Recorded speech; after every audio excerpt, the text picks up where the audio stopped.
शहदादकोट वेझो ॻोठ ग़ुलाम नबी सासोली में पानी जे तलाउ में 2 मासूम भाइर ॿुॾी फौत थी विया आहिनि।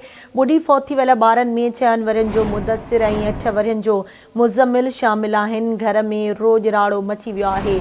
अफ़सोसनाक ख़बर शहदादकोट में अवां सां शेयर कयूं पिया, जिते ॻोठ ग़ुलाम नबी सासोली में पानी जे तलाउ में 2 मासूम भाइर ॿुॾी फौत थी विया। ॿुॾी फौत थी वियल ॿारनि में 6 वरियनि जो मुदस्सिर ऐं 8 वरियनि जो मुज़म्मिल शामिल आहिनि। घर में रोज राड़ो मची वियो। तफ़सील मालूम कंदासीं शहदादकोट में आवाज़ न्यूज़ जे रिपोर्टर शाहिद ऐवान खां। जी शाहिद, कहिड़ा तफ़सील आहिनि इन अफ़सोसनाक वाक़े जा? जी बिल्कुल, शहदादकोट वरसां ॻोठ ग़ुलाम नबी सासोली में रांदि खेॾंदे 2 ॿार जेके पाण में ॿाहिरि आहिनि, 6 वरियनि जो मुदस्सिर ऐं 8 वरियनि जो जेको मुज़म्मिल बिरोही आहे, जेके रांदि खेॾंदे तलाउ में किरी जेका ॿुॾी आहे, जिन खे वारसनि फौरन खणी जेको शहदादकोट। ठीकु आहे, मुंहिंजी महिरबानी शाहिद अपडेट करण लाइ।